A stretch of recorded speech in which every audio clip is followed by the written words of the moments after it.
There it is. We are live. We are live. Let's make sure. As you guys come into the live podcast, if you would, just go ahead and let us know that you're here and where you're coming from. Are we in? I don't see it. Let's hope. Well, there it is. Oh, there we are. What's up, guys? Welcome. Oh, there we are. There was a little bit of a delay. So, what's up, guys? We made it on time, and we'll give a few minutes to see who shows up. But we've got some questions that were asked over the last couple days, and then obviously, if you guys have some, you can throw them in. But we're gonna jump in real quick and go into it. As you guys are coming into the room, go ahead and let us know where you're coming from, where you hail from. I'm always curious to see where the viewership and listenership comes from. Southern Cal. Josh Mansour. Thanks, sir. From Southern California. Awesome. Thanks for joining. I want to bring up the questions here. Yeah, we've got a few, and I can pull them up. Yeah, we're testing out some new software, so we'll test it out and see how it works today. That's right. Look at us go. Look at that. All right. You want to start with some questions, Chew? Or one question? Yeah, well, I'm going to bring one up here. Here's one from Jack KC. Let me pull it up here. I think I've got it. He's the 15th. Jack KC, yes. Yeah, right there. So Jack KC says, I'm 15 and I started BJJ August 2020. What a hell of a year to start. And curious about when you have kids go to adult classes. Most of the kids in my class are younger than me, only about two other kids the same age. And basically, he's wondering about going to adult classes, I think is what the idea is. So for you, Jack, I would talk to your coach and see if maybe they would allow you to go to the adult classes. Typically around 14, 15, 16 is when I start, especially like 14, 15, 16, yeah. I bring them over to the adult class. Chad, for instance, way back in the day was doing the adult classes when he was like 13, 14, and then had we now have a couple of kids that are starting to come over to our adult class that are around like 13, 14, and pretty good wrestlers and stuff like that. And so I would say that would be a great time for you to start rolling around with the adults, especially if you're dedicated. So I'll tell you the thing that adults don't like to do with kids. Adults don't like rolling around or training with kids or young teens if they're not focused. Like, for instance, when Chad was training with us, Chad was focused. From the time he was a young kid, he was very focused on training. There were also, he had a couple buddies of his that would come in, and they were a little bit too childlike, playful-wise, to where the adults didn't really want to mess around with them. Because, again, there's nothing wrong with having some playful nature to it, because we all goof off. But a lot of people were still there to train. You think they weren't focused, kind of? They weren't. Okay. It was too childlike. Whereas Chad, you could still squash him at the time, but you could see he was trying stuff, and he was like, you could kind of engage with him. You could kind of do jiu-jitsu with him, whereas some of the other kids just weren't as focused. And so when you do go over to those classes, if you do, Jack, make sure that you're very focused and attentive, and again, really doing that, because again, adults tend to like that. I find that a lot of times, especially, jiu-jitsu tends to be a lot of, mostly men that are doing it. There's definitely women that are doing it now, and you got women's only classes and stuff, but you have predominantly men that are training. And so you're going to go into this other group of men, and one thing that you'll probably find is that older guys love helping out the younger guys that are like trying their damnedest to get better. There's something about not everyone has this, but there's something about going from passing on to someone else, right? And being a bit of an elder in some way. And so anytime you have someone that's a little younger that's on their coming up, it's always fun to kind of help them out a little bit. Yeah. Take them under your wing, so to speak. Yeah, especially seeing them kind of take the techniques you teach and develop them, maybe use them, hit them, and come back to you and say this thing worked or this didn't. It's kind of fun. And talking about kids, but also like looking at like beginners in sure, same thing in jiu-jitsu, like white belts. Guys are starting out, and they look to you. And now, like, I was realizing I was talking to Mish, my wife, the other day, and I was like looking around the gym on like a Tuesday night or on Tuesday. Adam was running class. You were out of town. I'm still in Florida. And I was looking around. I was like, who are all these new faces? You didn't know them. I didn't know so many. There's more people that I didn't know than I knew. I really think that was the case. And it was like me and Adam were the black belts. And there was 3 black belts. I think Mark, is his name Mark? From John Salter's gym. Salter's gym, yeah. He was there. Then we had maybe like a couple brown belts, and then it was like a purple here and there, and then blues and whites. And it was just like, whoa, yeah, this is like, where's all my old dudes? You know, all the older people that have been around. So it's kind of they're still around, but changing of the guard in a way. Well, I mean, this is what happens as you continue. You know, there's fewer and fewer left. You know. I was wondering, like, our ages of all the black belts. Like, everybody's over. I mean, except Chad. I think everybody on that wall's over 30. And some are in their 40s. Yeah, well, I mean, dude, I mean, think about it. Like, most of the people, it's going to be different later on. But in our generation, most guys got into it after 18. Oh, yeah. So, okay, 10 to 12 years minimum, right? I got mine at 27, you know, and that's like, I was trained like a madman. But you had how many years in already? Well, I was wrestling, and then, you know, for about 3 years, and I got into jiu-jitsu, and I didn't do jiu-jitsu like the average person. I was doing jiu-jitsu like a person that wanted to do jiu-jitsu.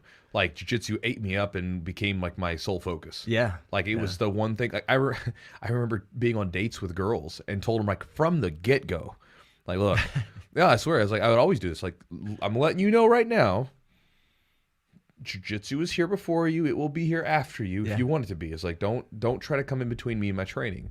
And it always worked. Like, they would typically go, oh, no, it's no problem. You know, it's really cool that you're so dedicated and passionate about something. Yeah. And then eventually they would say, you know, hey, well, do you always have to train so much? Like, well, you know, I'm like, yes, I do. This is what I said. I was like, I know it seems cool. I was like, I'll spend this time with you, no problem, if you give me this time. Sure. You know, this is how it works. Yeah. Well, they get, like, I think that in some ways, like, if you are able to focus, and me as well, if I'm able to focus on the jiu-jitsu, I'm able to give my time to that, then I'm able to be more present when it's time for us to kind of spend time together kind of thing. Exactly. But the problem is that people get used to the conventional lifestyle. Yeah. Right? And so it's not conventional. You're super unconventional. It's very unconventional, bro. And it's one of those things where, but it comes from, like, I know what I want. Yeah. Right. Most people really don't know what they want. They're just kind of going along with what society tells them to do. Hey, this is what's normal, so this is what you should do. Yeah. Like, I don't want to do that. It may be normal, but it's not what I want. So speaking of old school guys, let's talk about old school. This question from Arvit. All right. And it's right there. It's tell us a story about the Indiana BJJ guys. James Clingerman. Always dig story time, especially when we're telling history. Got anything about James? I don't know if I have anything. Like, I remember there was a birthday party. Like I remember, like, we'd been training for like maybe 3 weeks, me and my buddy. Yeah. And I remember our coach, he took us out on a Sunday, and we went to, I think it was on a Sunday, we went up to Indiana, and James Clingerman was having a birthday party. And they had like a tarp. And, you know, everybody's rolling out on the tarp doing jiu-jitsu. It was like in the grass or something? Yeah, like a little tarp. So it was like, I remember we were like training out there. You know, it's interesting to see some of these guys, because guys like James, when I first started training, James was a purple belt. I was a white belt. And I remember my coach at the time, Mike, was a purple belt. And like, Mike had moved up here from Florida. He was training down there with Pablo Popovich. He came up here to Louisville. And he competed at some of the tournaments, and him and James had a back and forth battle. You know, he had a lot of respect for James. And I would see James at all these different competitions with his guys. And it's just interesting. People don't realize, like, what those dudes did and how crazy it is that they did what they did. You know, because people come in now and they have gyms. They come in now and they have these nice gyms that are dedicated to this thing, right? But you talk to any jiu-jitsu practitioner that was in that decade, you know, that era, right? The late 90s, early 2000s, they were training, typically they started off training at someone else's gym. Typically it was going to be some other like martial art training, you know, which is always awkward, you know, like I remember a couple of my coaches later on were training at a martial art, like a Taekwondo gym. Yeah. And like they literally got into like battles because the Taekwondo guys were like, no, that doesn't work, you know, because it was almost like the movie Born a Champion. It was like that, you know. It was And so you had that, but those guys trained in these places, and they made this stuff happen, you know. And it was just interesting to see the stuff that those guys sort of paved the way for, you know, because those are the ones that made it possible for the next ones to come in and build upon that and so forth. Well, and a big thing is, like, you know, we had AJ, James' wife, and she was like big behind the scenes for many years, and they sacrificed a lot. She shared a lot about, like, I mean, they went through some crazy stuff to like keep their gym open. Yeah. Because it wasn't like these beautiful gyms we see now. Like, I remember when I came to Derby City for the first time, I was like, holy shit, look, all this mat space. Because I started training with Mike as well. Adam and I did. And, like, you know, we had a pretty small gym. A lot of killers in there. But the gym itself was like 1,200 square feet. 1,250 square feet total. Yeah. Yeah. And it was like we'd be rolling into like the wall and where the bathroom was, a little tiny bathroom. But, like, it was fun. It was a cool way to start out. It felt kind of like you were in the know on something that people really, like, people didn't know, like, what you were doing. Well, back then nobody did. I mean, like, you tell someone what you were doing and nobody knew what it was. You're doing what? And you have to the way that I used to have to explain jiu-jitsu to people was, have you ever seen that thing where the guys fight in the cage and people would kind of look up? Yeah. Yeah, I think I've seen that. And I would have to say, well, yeah, it's that, but now take out the kicking and the punching, and you're just left with that. You know, and so it's just one of those things where I don't have a ton of stories necessarily. And if one comes to me, I'll share it. But it's not necessarily like a specific story. It's mainly just like, you know, having respect and admiration for what some of those guys like James, the pioneers in those areas, were doing. Yeah. First tournament I did was an EGO Extreme Grappling Open, which James and AJ run, and it was great. I mean, during that time, there really wasn't a lot around, and it was well run. I mean, and you know, you're always going to get at least a couple matches, and they were willing to throw you into this. If you don't have anybody, we'll put you together, and it was just cool because I think what they wanted, and they did. I had a really good experience with their tournaments. I always enjoyed doing them because I think, like, they really took care of people. And it was nice, and they had fun stuff like tag team. They did some tag team stuff. That was a cool memory. Here's a fun one for you. So the tag team. So we lost the tag team thing twice, and then the final time we won it. We did great on the last time. So there's different rule sets. What was the rule set for the tag team? The rule set for the tag team thing that AJ and them do is basically you got 4 people. Their feet have to stay behind a line. Okay. And they can lean in. They can tag. 2 people go, and then, you know, they're rolling, and then basically every time you tag, you have 5 seconds to double team, and then you got to get out, right? Yeah. So basically, what happens is that the goal becomes to drag the person to your side, and you just swarm them, right? That's what it becomes, and I didn't realize that at first, you know. And then I remember we were competing. The first time, and totally did not understand how the rules worked, and they did, and they freaking smoked us because they just swarmed us, right? Yeah. And then the second time, I was like, okay, we have a better game plan, whatever. And I remember I took one of the guys down, and I had him locked up in a Kimura, and we kind of went out of bounds. So they put us back in the position, but like he kind of like finagled his arm, and we're like in a different position, and so I wasn't ready to finish him anymore, and I got so angry that like I ended up tackling the whole group. Like there's a picture of me somewhere on the internet, and it's the most, like, when you post it out, it's like people don't know what's going on because there's a guy on my back, like, and I'm pulling him off. There's a guy on my ankle. Like, there's like 3 people grabbing me, and there's one guy behind the line, and they're like, what is this, you know?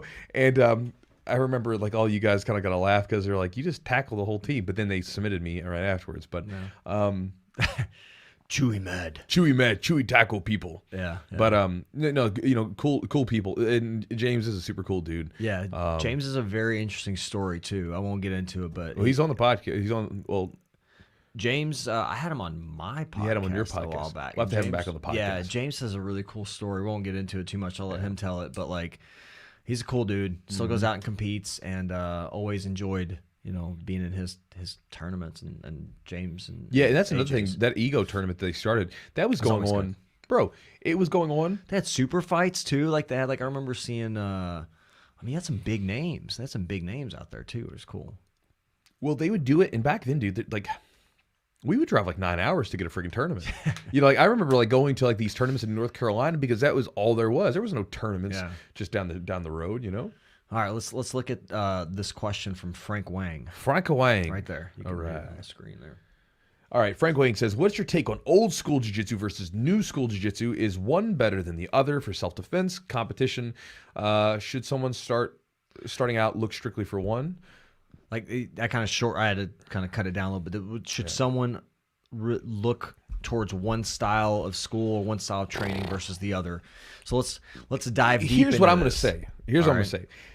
The internet is full of people trying to tell you what to do, right? Everybody's like trying to tell you what to do. Yeah. One of the things I try to do with my videos and stuff like that is tell you that, like, listen,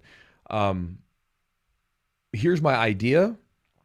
Try this out, see how it works for you. It's not the gospel. But a lot of people create these divisions and they try to separate people. You see this with everything from politics and stuff, you know, where they basically create fear, hatred, and anger to try to keep people separated, to even jiu-jitsu where it's like, oh, they're doing it wrong, right? You know, I think you should be able to do a little bit of both. Like my game, for instance, it's a lot of new school, but it's mostly old school stuff. Like double under passing. That ain't new school. But I've got some new school stuff in there. I do truck rolls and all these different things. So it's a blend. And I think that what you should be doing is, you know, you should be learning some of the basics in the beginning, and then from there you just learn whatever the hell you want to learn. Because like for self-defense, for instance, typically that's going to be a little bit more old school style stuff. You know, a lot of very tight control. You know, you got some takedowns, full guard, a little bit open guard. Even a little bit of butterfly. Kimuras, you know, Kimura, like, you know, 2-on-1 grip control, that kind of stuff. Yeah, so all that stuff's there. And then, you know, it's not to say you can't use some new school stuff. You know, but the thing is jiu-jitsu is just evolving. And so it's one of those things where, you know, there's just new stuff out there. Why not use it? And so I make no, for me personally, I do not make any distinction about what I'm learning. I don't really use new school versus old school. It's jiu-jitsu. It's what I'm doing. And I'm going to take everything that I can in my power to learn from so that I can use it whether I want to compete, whether I want to roll, or whether I want to do self-defense. In self-defense, here's the thing. For most people, and this is my true belief, most people don't really know about self-defense. Because most people have never put the gloves on and actually fought a little bit, right? And so if you're like practicing like pitter-patter punches while you're doing your self-defense techniques, like you're fooling yourself. You don't know that that's going to work, because I promise you, if you get punched in the face once, it is a different world than not getting punched in the face. And again, I'm not saying that you have to get rattled to the point where you're taking brain damage.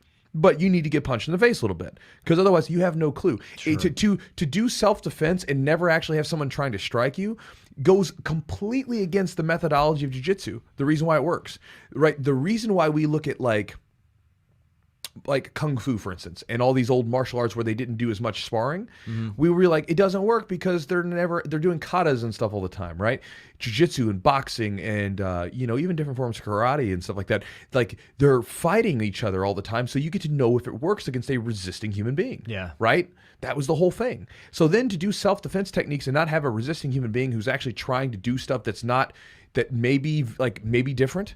Well, then to do that, like that again, if you have like this set piece, like where if they grab like this, then I do this. That's again you might as well be doing like, you know, the martial arts that we make fun of. Yeah. You know, like where it's like if anybody's seen the In Living Color skit from back in the day with Jim Carrey, he's like a martial arts instructor and he's trying to teach these ladies how to defend a knife attack, and he's like, "No, I want you to come at me," and he's got his arm fully extended, like basically he's got a knife in the hand, and they're going down with this downward stabbing motion with their arm fully locked. And you know, the first couple of women, they have their arm bent. And it stabs him and he's bleeding. And he's not like this. He's like, keep your arm locked. So eventually the woman keeps the arm locked and he busted out like she did it just the way he needed to. And again, it's making fun of something that was true, where it's like, okay, you have to move just like this and this and this and this. And see, this is when it works. Whereas with us in jiu-jitsu, we can say, hey, you can take a brand new guy who's rolling, and you can throw him in the mats. And even though they're not going to do what jiu-jitsu is, they're going to try to grab and do whatever, you can take care of them, right? So it works. Yeah. It doesn't have to be, you have to do exactly what I tell you to do. Right. And so I think that a lot of times, this is why, like, I've really enjoyed, we've been doing our like, you can consider it mixed martial arts, but really what it is it's a chance to fight. So I've got like even like a lot of our mixed martial artists are doing these, and then we've got jiu-jitsu guys doing them too, where they come over and they're grappling with punches and things like that. And a lot of those guys were talking about, man, this was different. It was different to like grapple with punches being involved. And again, we're not hitting each other to the point where we're like destroying each other, but you're getting hit enough that there's a stimulus. Ooh, I just got hit. I need to defend. Yeah. You know, and so and I think that when you do this, you actually understand what's needed for a fighting situation. You understand how simple it really becomes. It's not nearly as, say, complex as the competition in rolling jiu-jitsu. It's a much more simple version, but you just have to be much more controlling of distance. And so to go to the question, I make no distinction of old school and new school because I want to think for myself. I don't want to put a label on something and get stuck in a box. And I think that this is the thing. It's silly. Like, it's all jiu-jitsu, right? Like, do we say like, hey man, like this move that's been around for 30 years, I'm not doing that one. That's too old school for me. Like, dude, if it works, it works. Like the double underpassing. I learned the move the very first day I started training. Mm-hmm. Yeah, one of the first passes. I still use it, right? I didn't say, oh, it's too old school for me. I changed it. Made something new with it, right? The Kimura. It's my best submission from the time I was an 18-year-old white belt. Kimura shirt. Check it out. Shameless plug for Matt at Epic Roll if you want to get this shirt. I just saw it. Jiu-Jitsu, 15% off. Use promo code at epicrollbjj.com. It's a cool shirt. It is. But it was my favorite move from the time I was 18 years old. Sure. I didn't say, you know what, man, that's too old school. I'm going to do new school stuff. I've got to do a flipping upside down bear and bullet, right? I'm like, no, if it works, it works. Mm-hmm. I make no distinction. Now, I will say this. I don't do a lot of the bear and bolo stuff. I don't like to invert because I don't want the pressure on my neck. Yeah. I think, that's worth considering. Like, depending on the game that you play, you got to think about it this way. Anything that gets used over and over and over again begins to wear. Right? You can think about anything from your car and the tires to even the handle on a toilet, right? Everything gets worn out over time, right? And so if you're playing positions, you need to be careful about which ones you want to play because you wear certain things out in your body. For instance, like with a half guard game, you better be willing to like I have to get away from half guard sometimes because of this motion for the fighting for the underhook can really wear up my shoulders. And sometimes I'll like switch to the other side or play a different position like butterfly. And the leg locks, obviously, if you're playing leg locks a lot, you're probably eventually going to get some of the parts of your joints going to get some laxity, or you're going to get some injuries to your knees. It's just what's going to happen. Yep. Likewise, if you're flipping upside on your neck all the time, you're going to have some neck injuries and some back injuries. And so you got to be careful with that because you don't want to be dependent upon that thing as your only thing to go to, because then you're definitely going to have some trouble. Yeah, you should definitely have it in the arsenal, but it may not be your everyday, like your everyday driver, like your car, Yeah. But no, I think like I like to play like a Z guard, knee shield position. People, what they do, they try to stuff that top leg and, obviously control your arm and stuff that top leg. So I've been having some problems with my knees, like just from getting my top leg kind of torqued. So I've like started playing some different things. Yeah. Like, all right, so try to work maybe butterfly or some just different things, different ways. Even some closed guard. I started playing a little Williams guard, some stuff like that. Yeah. Just switch it up. Exactly. But what you're doing there is you're making no distinction about what's new, what's old. You're just doing jiu-jitsu, right? It's even like people with like 10th Planet.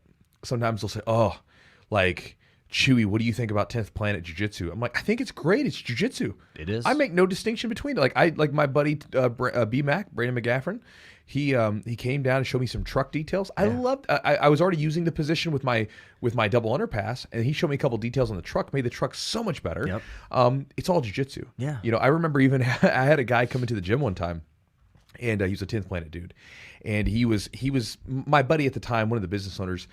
Back in the day, he had a bunch of mats that he had bought at an auction and was selling them. And these random people, jiu-jitsu people, would come from like different places. These dudes, I think they're from Alabama. They came up and they were buying some mats from me, right? Maybe been from Tennessee, I can't remember. And the dude comes in and he's got a 10th Planet shirt under his hoodie. And he walks in and he's like, I better zip this up. And he like zips it up. And I was like, what do you mean? He goes and he pulls down his zipper again and opens up his shirt. Pulls his hoodie apart, and you see the 10th Planet logo, and he's like looks at me, goes, see, and I'm like, what, dude? And and to his credit, there are gyms that are really funny about it. But I was like, dude, I'm a white guy in Kentucky. I was like, what do I care about? I've got no stake in the game, right? Like I'm a random guy, and this is like 2015. Yeah. So not really anybody knew. It's like I got nothing for it. Like I'm an open book for anything. And so Sure. I don't like to ever put labels on things that would then restrict me from being able to learn something from another side, right? It's just like anything else. I'm not going to say that I'm this or that and I can't gain something from you. So because then it's, to me, you're labeling yourself and you're putting yourself in a box, a self-restricting box that you've built for yourself. That's a problem. Yeah. Especially with something that's constantly evolving. It's like all the old school jiu-jitsu guys who didn't want to learn leg locks. They were like, oh, we don't do leg locks because those are cheap techniques, whatever. You see how that worked out for them, right? Like that they chose not to learn that stuff. And there were a lot of guys when the leg lock renaissance was kind of happening where they were like openly against it. Sure. Now you have even like the IBJJF, which was one of the most resistant towards it. Now they've got leg locks open in like the nogi where they've got heel hooks going on. Yeah. So it's like, look, it's evolving. You just learn from it. Just be open to whatever comes. Yeah. Because it's not a static. It's not set in place. There's constantly things changing and new things are coming up. So just don't get too hung up on old school versus new school. Get hung up on just learning jiu-jitsu. And then, if you move into a realm of more of a fighting self-defense thing, you will find out what works and what doesn't work for you. And if you go into the competition realm, you'll find out what works and what doesn't work. And you can move between them perfectly fine, no problem. And there's gyms that focus on one versus the other. You may enjoy one versus the other. It doesn't, make a difference really. It's all jiu-jitsu. And the funny thing you're talking about 10th Planet, we had Brandon come down and then Matt Scaff, one of his black belts. Yeah. And they did a seminar. And when me and Matt rolled, he was doing all head and arm stuff. Yeah. And he didn't play like rubber guard and stuff like that. So his game was totally different. Yeah. And it's interesting, and just like you'd think that, oh, I do 10th Planet, I have to be this super hyper flexible guy. Well, you're not terribly flexible. Yeah. You're doing the truck and you're doing these positions that work for you.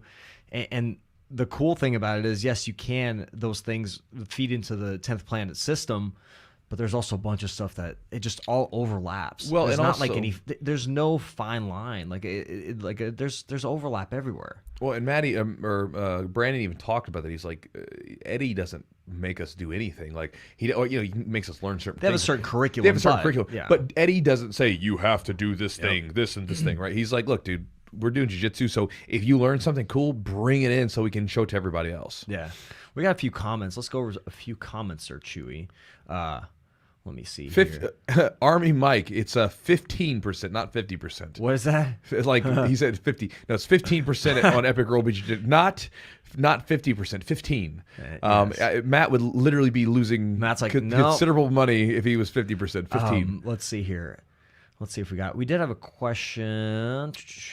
Here's one from Kylie. This one? Click that. Yeah, let's do that. So Kyle Riley says, give us more details about your upcoming Origin collaboration. Well, Kyle, it will be coming out soon, and in April you will know more as it's happening. I'll have some videos and a bunch of content coming out to go along with it.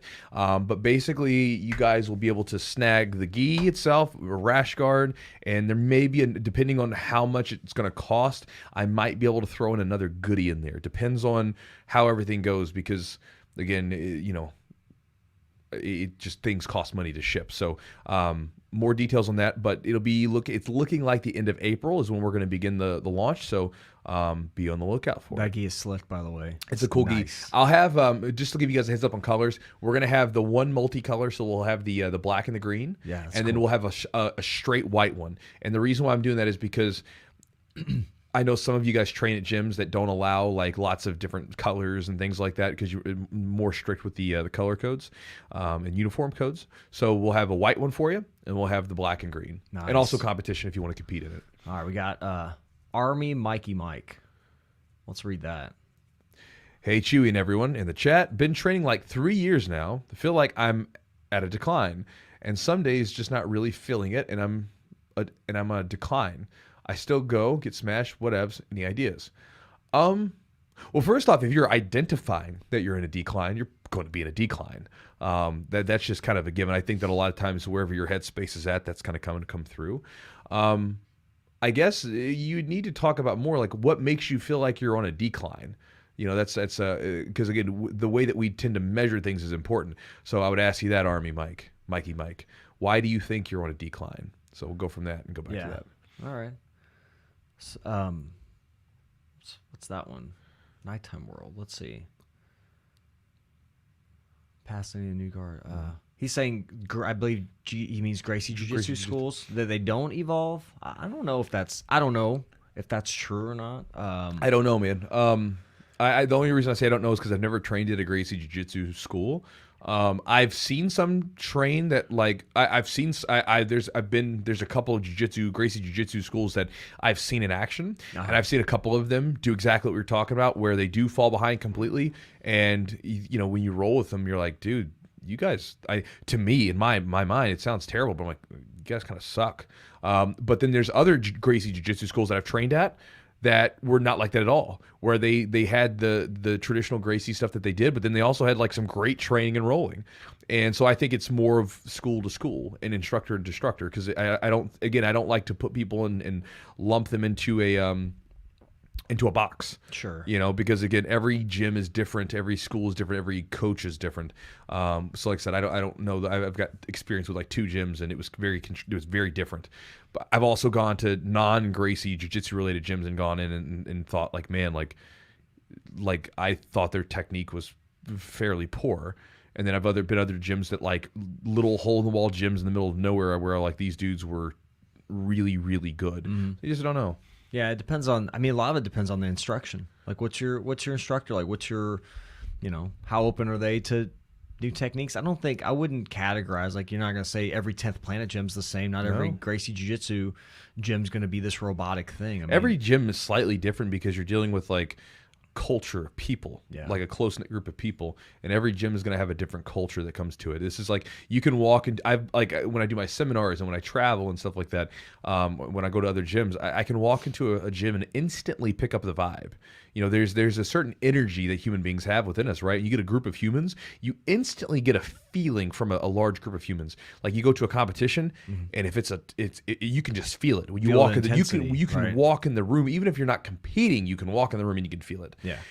Same thing goes into a gym. You can walk into a gym and you can feel like all of a sudden there's this weird like energy going on where like it doesn't feel it doesn't feel friendly. Then you go into some gyms and there's this lightness to it where it's like fun before you've even talked to anyone. Yeah. And so again, every gym is a little bit different. I wouldn't want to categorize anyone's name one way or the other because it's just so different from instructor to instructor. Yeah. We had a ton of questions on Instagram. We're gonna hop over there. We're gonna go through some questions on Instagram. So we'll start there. Everyone said we were high. Guys, we had a tough training session, and then I love your face, Chewy. So I was laughing. So when we took this picture, so here's what happened. So during the COVID stuff, the lockdowns, when we were really locked down, we couldn't train. One of the things that I wanted to do was address one of the problems that I hated, which was, everybody would say, Chewy, what do I need to get my next belt or whatever? And again, nobody's like asking me for a belt. They're just they want guidance, right? Like, and there's nothing wrong with that. Yeah. Like, if this is a goal that's worth achieving, how do I get to said goal? And I didn't have a good answer for him. Like, well, keep training, which isn't a bad answer, but I wanted to be a little bit more concrete about it. So we started doing these sessions where I get all, like, for instance, for the black belts, I want to get all my brown belts and black belts together, and we would just have these big training sessions, and tough training sessions. Because when you get on the mat, like, there's not an easy roll. Yeah. There was no easy roll that day. Every person was tough. And what was nice is being able to see the brown belts and the black belts roll, and then being able to see them apples and apples, where every roll you got to see where they were. And it was helpful for me as a coach to be able to assess where people are. Like, there was a couple of my brown belts that was like, hey, listen, here's what I see. What do you feel? And they're like, yes, I felt the same thing. Cool. This is what you need to work on to get your black belt. Yeah. Very easy for me to say that because I can see it happening. And so we did this for each belt rank, and it worked out great. But Eugene and I just finished a hard ass training session, and we were just that was that. So fun, not really funny story. Like, so we did this for the brown belts, and that's where a lot of us, got promoted, or something, like 4 of us did, and then you did it for the purple belts. Yeah. And we were doing the purple belt one, and so the guys that are, you're watching, basically we would hop in to train with the purple belts, but they were all kind of like showing their stuff, so to speak. So like you said, all right, let's go. I'm watching you. And then you just hear shit popping. Oh, and, dude. And people are getting injured. Like the first round, there's like two 3 injuries. people, 2 injuries. Yeah. Like just got, I was like, you're like, dude, everybody chill out. Like quit trying to kill each other. Yeah. I mean, like I'm watching, but but that's kind of what it is. It's like, man, it was it was hard. They're getting after it. So actually I loved it. I thought it was great. It worked out better than I expected. It was cool. And there's a few things that I've got to add to it that I want to do, but just getting it started, I liked it. And it was a way for me to kind of promote people and have a way to promote people without doing like, I don't want to do a gym where like I'm giving people like punch cards. Oh yeah. I just don't like it. Like, cause nobody learns at the same pace, right? It's like, there's not like it's not linear. Like some people get better than others. And I'm not going to give you like here's your stamp for showing up to like 100 classes. Yeah. Is like, that's what you do because you enjoy doing it. Right. Like, I mean, that's just, it is what it is. Like, I don't want to have to incentivize you to get in here and train. Like it's what you're supposed to do. Like, whatever. Yeah, no, it's interesting. Mike had asked a question earlier, and he said he's got way more ups and downs. So feel like he's just not progressing. He's in decline. So he's got way more. So maybe lacking, and correct me if I'm wrong, maybe lacking consistency. So here's an issue that a lot of people have. One thing that you can do to kind of get rid of some of the grief that you experience sometimes in training and some of the negative feelings is to let go of attachment, right? Because hard to do, baby. It's hard. It is, but here's what happens. One of our biggest problems, people, is we get too damn attached to whatever. So let's say, Mike, you go into training one day and you beat Bob. Well, then you now get attached to the idea that you're somehow supposed to beat Bob every time. So then Bob comes in and then he gives you a down day because Bob friggin' runs you through the ringer. And you feel like something bad happened. Well, maybe not. Maybe Bob just had a damn good day. You had one yesterday. Everybody's going to get their good days. And you got to get rid of that attachment to like because when you're training, it's all over the place. Your training is going to be constantly fluctuating because people are going to get better and then you're going to get better. And you guys just do these ups and downs. It's very, very normal. I remember training and always having ups and downs where some days I'd come in and I felt great.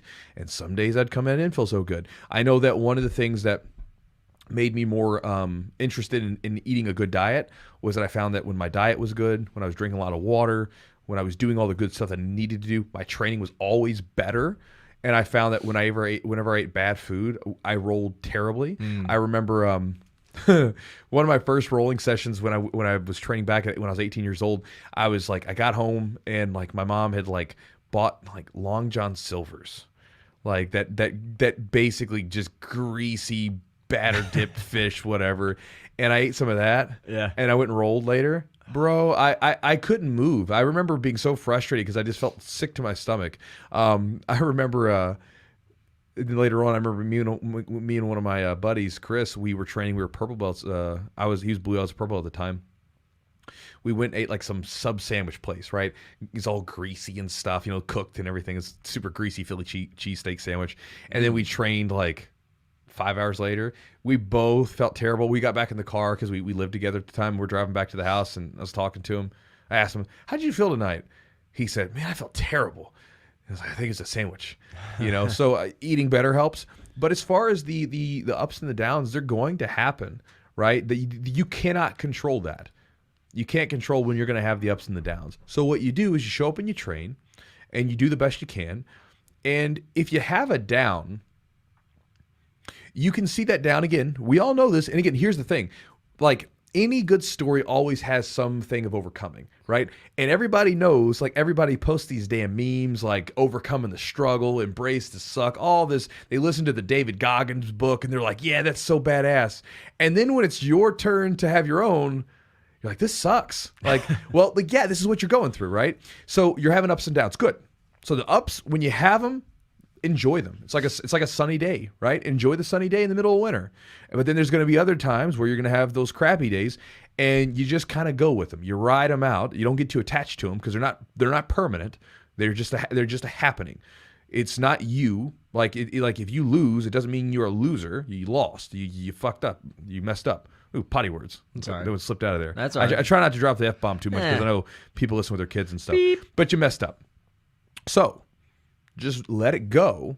Come back and train tomorrow. That said, learn from what you did. Think about what you did that maybe was causing the down. How was your food? How was your sleep? What did you do all day? When you trained, what kind of positions were working? What wasn't working? Learn from those ups and downs. Again, it's important stuff, but the big thing is don't be attached to them, both good and bad, because everything that's a happening in time, it's not permanent. And as we get older, right, like this is something that a lot of times happens for like all of us. A lot of us have trouble. Like I was talking to one of my buddies, he's a black belt yesterday. We were talking on the phone. He's talking about how he doesn't really want to compete much anymore. Too many injuries. He's in his like 40s, like late 40s. He's like, dude, I've been competing since I was like 5 and wrestling and stuff like that. I don't want to do it anymore. I'm like, makes sense.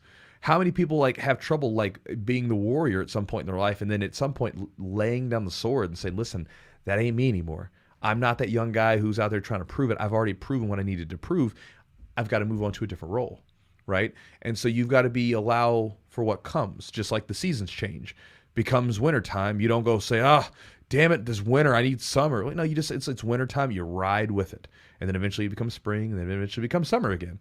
And it's the same thing when you're training. When the good days come, enjoy them. Bad days come, you just ride them out, and eventually it becomes a better time if you keep training. That's the way that it works.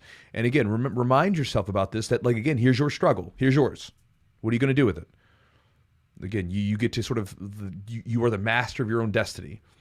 You can be fast forward 3 years later, and you can say, man, I was struggling my butt off. You could be talking to some other blue belt or white belt, but man, I was struggling. I was doing all this stuff, and I kept doing it, and it worked for me, and you can help them out. Or you can let it fold you. That's up to you. Everybody gets a choice. It's inevitable, though. Like, as much as you train, if you train, you're going to have bad days. You're going to have training partners that give you problems that are tough roles. Maybe some days you got it, some days you don't. Yep. It's just the way it is. There's no way you're going to be on every single day, and sometimes you're going to feel better. Your training partners are going to feel worse, and you're going to have a good day. Vice versa. You know, it's there. It happens. It's hard to deal with. Even for me, I've trained for quite a while, and it's hard. It's hard to deal with some of those days. But you just keep showing up. The nice thing is, like, if you had a shitty day, you're like, man, this was a tough training session. Well, you have the motivation to do better next time. Like, I come in, I'm like, all right, I got messed up last training session, or so-and-so really got me. If I see them, I look forward to the role. I try to look forward to it, and I try to, it gives me a little more like, not some motivation, but like a little bit more focus. I get more focus, I would say. Sting. Like you get a little sting, and kind of makes you pay attention. That's right. Yeah. Well, and also, here's another thing to always remind yourself, too. You're training. You're healthy enough to train. You live in a part of the world that's not stricken by war, famine, or whatever, and disease where you can train. Like, it's a good day. Like, that's a good day, man. Hell, I mean, like last year when the lockdowns started, I would have killed, during those lockdowns, I would have killed for just a bad day. Yeah. You know what I mean? Like, so again, if you're training, it's a good day, and count your blessings. Let's do this one from, I believe it's Do. Do. I'll read it. Okay. Just started the BJJ journey 6 weeks ago at 43 years old. I'm enjoying it, but getting hurt nearly every session with pulled muscles. Is this common? How do you take care of yourselves? There's a lot of layers in this bad boy. Yep. I mean, you got 43, so like 6 weeks. So start with. We're gonna assume that you weren't doing a whole bunch of athletic stuff prior. Start with how much are you training, and your intensity. Start there. See if there's any play in that. Start with that first, and see if there's any adjustments you can make. Obviously, as a white belt, 6 weeks in, everything that you're going to do is going to be 110%. You're going to grip as hard as you can. You're going to fight out of everything as hard as you can. You're going to eat submissions for as long as you can possibly take it because you don't want to tap. That kind of stuff's going to happen. So start with that intensity piece and see where you can do. Chewy, that's just a start. Like, I mean, there's a lot of other factors: sleep, rest, recovery, what shape you're in. So the answer is yes, it's very common. Like everybody, when they come into jiu-jitsu, in wrestling, it's the same thing. Like you just get sore and beat up. your fingers hurt, everything's getting yanked on in a weird way that's never happened before. It's very, very normal. Which is why in the beginning, I would say that you want to sort of like make sure you space your training out a little bit, especially at your age. If you were like 19 or 15 or whatever, you probably wouldn't be that big of a deal. But as like a 43-year-old who I imagine probably works and, doesn't have all day to just lay around and relax and sleep, in between training sessions, you're not going to be able to recover as fast. So I would definitely space out a little bit of time between training. And when you're training, you should be willing to, sometimes take a break, take a rest round, stuff like that. Because again, what you want to think about it is building up slowly, right? Like getting ready, because it's a marathon, right? It's not a sprint. And so a lot of times we get so sucked into like, all right, we just got to go hard right from the get-go. It's better to sort of ease yourself into it. And so if you find that you're training a bunch of days a week, maybe trim it down to 2 or 3 to start off with, and then up it up a little bit. You might find that if you're rolling like a bunch of rounds, maybe you take the rounds down a couple times. But it is normal to start pulling muscles and stuff like that. And it's kind of a hardening process that happens in the first like year or so of jiu-jitsu, where your body's getting acclimated to all the different things that it's going to experience. Oh, hang on. All right. So no, I mean that, yeah, you have to there's an adjustment period for sure. You just have to make sure you're getting the proper recovery stuff. You're warming up adequate. I mean, just kind of the basic things. And, there's not a one size fits all. I mean, everybody's body takes a different amount of time to acclimate as well. I mean, if you've been physically active for a lot of your life, then you may find that your body adapts more quickly. Age has a factor as well. Well, and this is also why it's important to sort of like assess what you're doing off the mats. Because let's say if you're the average person that trains like maybe like an hour and a half a day, 3 times a week. Well, the other hours of your life are spent doing everything outside of the gym. So what you're doing outside of the gym is going to directly affect what you're doing inside the gym. I agree. And so you need to take into account all that stuff and make little adjustments over the time being. So this way, you can find out like what works better for you. A little bit more sleep, a little bit more rest, maybe different types of foods, and so on. All right, let's do a couple little. We have them in the thing, don't we? We have some of those in that little. No, we already went through them. Not all of them. There's tons of questions in those things. Oh, this one? No, here it's right here. No, but I'm saying I took some from Instagram. Yeah, and sent them to you. Just there was like 4. Okay, that was it. That's all I got. All right, let's do this. You got more than 4 questions. Oh. Yeah, bro. Like, look at these. I sent like all these. Oh, it didn't send me. Never. You didn't get those? No, it didn't send me the whole thing. Oh, it's weird because here I got a bunch. Oh, girl, that's awesome. Well, we'll go through them. Here's one. Here's a quick one. It only printed so it only sent me a couple. Okay, so you probably just sent you the YouTube ones because I got all these right here. Gotcha. We'll go through them. So here's one from Stay Strong BJJ from Instagram. It says, what are your go-to ab exercises, please? So I was just thinking about this. So again, just a random little tip for you. Maybe it's useful. 1, planks. Love planks. Yes. Side planks and straight planks. And the reason being is because people can flex their abdominal muscles, but it's a lot of times they lack strength when you're basically in more of an upright position. And I noticed that when I used to have some of my low back issues, like one of the things that the trainer was working with me, he told me that I had weak abdominal muscles. I was like, weak abdominal muscles? I'm like, dude, I'm like crunching all the time doing jiu-jitsu. He's like, yeah, but do this instead. So he programmed planks for me. And I found that from doing the planks, along with some other stuff, it helped my low back issues. Like it just created a stronger trunk.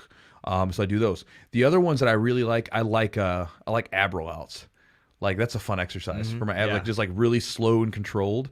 I dig those. I don't do a whole lot of crunches because I'm already doing a ton of crunching in jiu-jitsu already. Like we're always kind of balled up. So a lot of what I'm doing is something straight. The other one that I'll do sometimes is hanging leg raises because I like those where basically I'm keeping my abdominal muscles straight. And whether I'm doing the ab rollouts, the planks, or the leg raises, I'm not like, I'm contracting the abdominal muscles, but they're straight. I'm not rounding my low back, and so I like those, and they seem to help make my abdominal muscles stronger without like doing anything else that I'm already doing on the mats. Yeah, Here's what I got, by the way. Oh, okay. That's what I got. That sucks. Yeah, it was weird. As far as like, I do like planks, and I like planks with some movement. You know, you can be on hands and toes, and then even have like a barbell or like a kettlebell, moving those over, doing different things like that. Planks are great, isometric wise, and different types of planks. You can do like a plank with like a rotation, transitional type movements. There's a lot of different things you can do for sure, just to get that. And some of it can be specific to jiu-jitsu, some of it doesn't have to be, so I can always pull them up on there, Chew. I can always pull them and go through them. But we got this looks like a good one from Dan. Do you want to do this one from Dan real fast? Is it? Hey, Chewy and Eugene. How do I continue to be an intentionally good training partner if I can't bring awesome, slick moves to the table? What can I do to be sought out, provide value to partners? Thanks for the question, brother.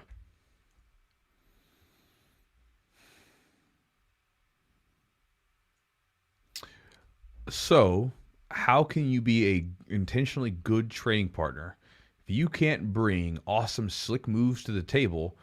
What can I do to be? So if you're just cool, right? Like again, as long as you're training hard and you can give someone like a decent roll, like when I roll with white belts, as long as they're like, because again, with a white belt, I mean, I can smash them. They can't really do anything.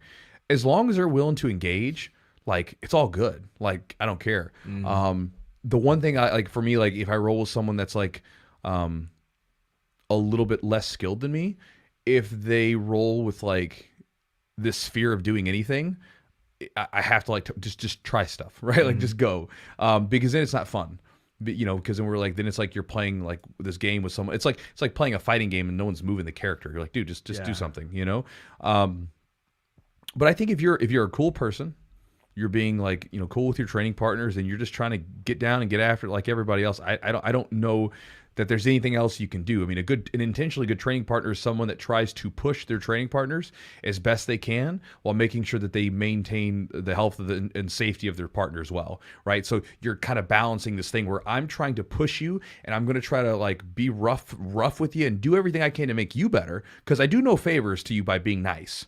I do favors to you by beating you up and beating you, right? That's what it is, in right? a controlled way. In a controlled way, yeah, of course. It's not dangerous, but it's like, I mean, like I make you better by stressing you out, because growth happens under stress and pressure.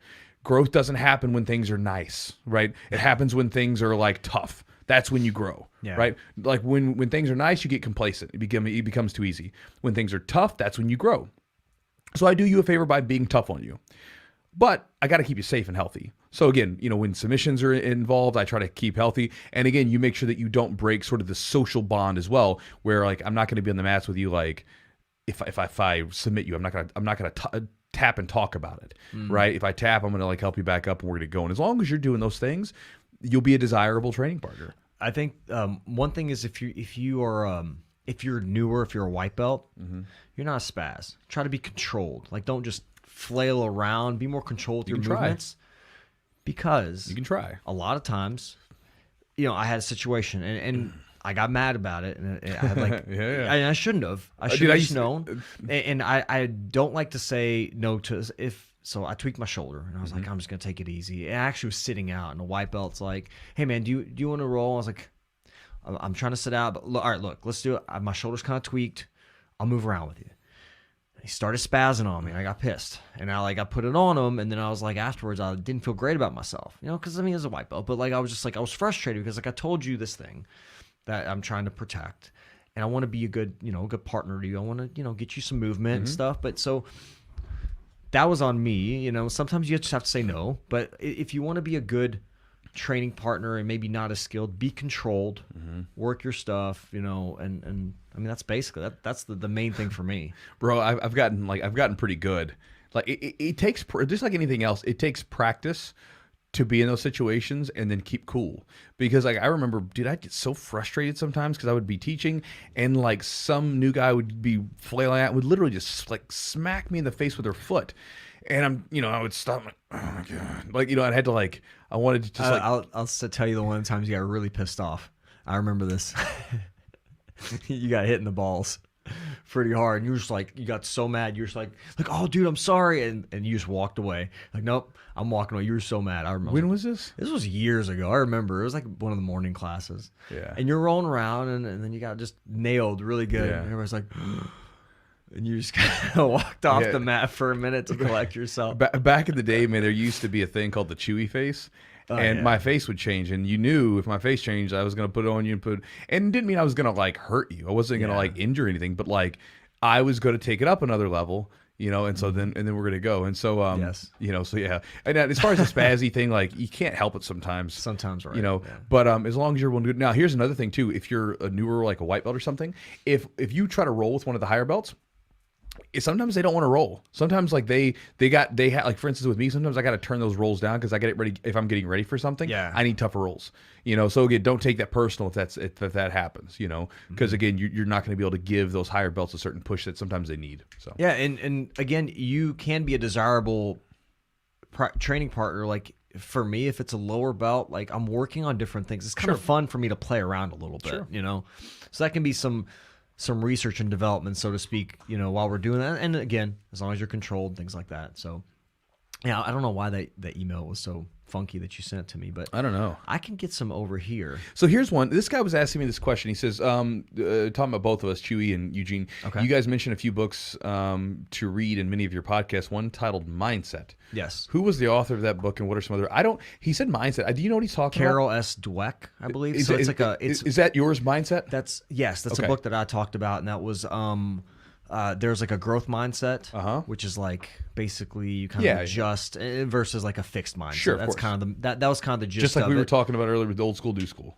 Yeah, so it's a growth mindset. It's kind of like you kind of evolve and you kind of mold to the situation, and versus a fixed. And some people are like, when they have a fixed mindset, it's like everybody else's fault. They don't take ownership of their shit. Versus a growth mindset, you try to learn from different situations, scenarios. So, but it was a pretty good book. Not a difficult read or anything, kind of quick, but that was a nice one. Put things in perspective. Yeah, I'm gonna probably put together like a book list because everybody asks me about the books that I read. I'm gonna put a book list together for people to like check out, and so this way you can see all the stuff that I'm reading. I was actually so I was talking to Zach, who is already, he's moved. He was the white belt that lived right next to me. We would go to training together. I tried to get him to train for years, and then finally one day he saw it, I don't know, on the internet or something, and he started coming. But like we were just kind of talking about techniques and just the plethora of techniques that are out there now. And I was like, I started talking about books because when we started training, books were more prevalent. There wasn't all this stuff out there. Video was hard to come by. YouTube was, very limited. I mean, you had some stuff out there, but nothing crazy. And so the one book is there. I'll tell you, I just did a video on my channel. The one book I would recommend for jiu-jitsu, and there's a few really good ones, but Jiu-Jitsu University was like one of the books that like I picked up. It was great. I think I know the one you're gonna say. No, that's a good one. I think it was Andre Galvao. Galvao's book, but it's not even in print anymore. I've got a copy. Well, I've got a copy too, but if you try to buy it on eBay, it's like $100. But Jiu-Jitsu University is cool, man. I like it. And I think for some people, the thing is anything you read in that book, like you can go online and you can find it. But it's laid out well enough so that you could always search something up afterwards. So yeah, but it's a good one. Yeah, it can give you some ideas, like if you get in a position you don't know what to do from there. Like, if you're in half guard or something, I don't know what to do from here, or what sweeps to do. It gives you some good ideas, some basics. And I kind of related to when I was studying in school. I was so used to, a lot of people study now like on computers or tablets or whatever. I was so used to reading, highlighting, underlining, turning the page had something, for me. It just, I don't know why I studied better that way, and copying and like, writing notes and stuff. So I learned a little better through note taking and reading a book, but I mean, I learned visually, watching over and over. Well, the more you can play with information, the better. So both visually, then like kinesthetically with your body and everything else. So for sure. Here's one for you. This one's from Nutmeg on. This is from Megan. She actually came to the Lake City seminar that I had there. Megan. Yeah. Awesome. So her and her husband are both PTs. Oh, cool. Yeah, looking to get into the cash-based realm. Oh, boy. And fitness rehab. Okay. And so I was telling him, I was like, yeah, Eugene's starting to work on that. Yes. a little bit. And, so she says, we hung out with Chewy last month at a seminar in Lake City, Florida. He said, you were working on the same stuff. How has it been going for you? Do you find it's easy to capture the clients you want? Any advice? So basically, how's it been working for you, like trying to do your own gig as a PT? I know this is not necessarily jiu-jitsu related, but it was a question they asked and they listened to the podcast. I think you have to put yourself out there.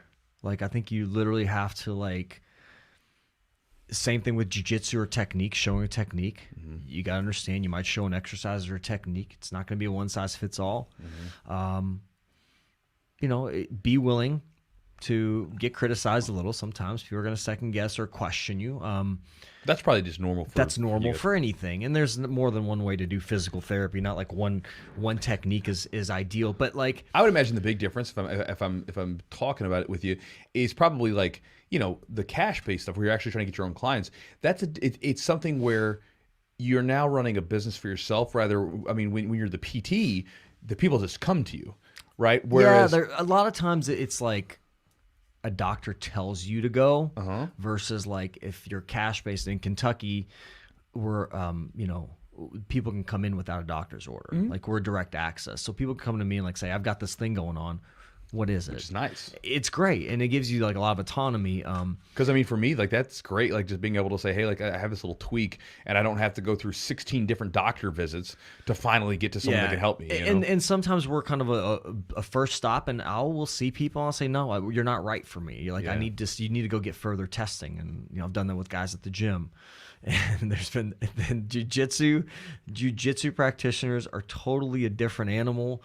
Because they'll fight through some terrible stuff. This should have been taken care of a long time ago, and I'm in the same boat. But I think you have to put yourself out there honestly, and you're gonna get a clientele that seeks you out in a way. And by me doing YouTube videos, that kind of all started this little funnel for me, I guess, in a way, because I didn't do them in a way to get private clients. People just saw that I did jiu-jitsu and had a knowledge base on jiu-jitsu, and they started to reach out to me. And you if you take care of people as well, you do your best and you take care of them. People hey, Eugene knows what he's doing, or he's pretty decent, or he'll steer you in the right direction. So it's marketing. It is. It's marketing. It's basically you're now running a business opposed to, it's for instance, I had a friend that used to be a personal trainer, right? And then he built his own gym. So when he was a personal trainer, right, he was working his face off, but he was having the clients come to him. Sure. Once he was doing his own thing, then you got to go find the clients, right? Sometimes, yes. Sometimes where are they going to come from? Yeah. Where are they going to come from? They're they're going to come to you somewhere. You got to find them, or you got to put stuff out there where they can find you. So they say that, right? So you either got to find them or they got to find you, and you've got to make it as easy as possible. Yeah. So through different networks, like I said, YouTube videos or ads or blogs or whatever. One thing you can do is go to a gym, offer some free assessments and stuff. Let people kind of interact with you. That would be a good one. Go around to the different jiu-jitsu gyms, right, and weightlifting gyms, and be like, hey, if anybody the people do that all the time. They'll set up a table and you can block times.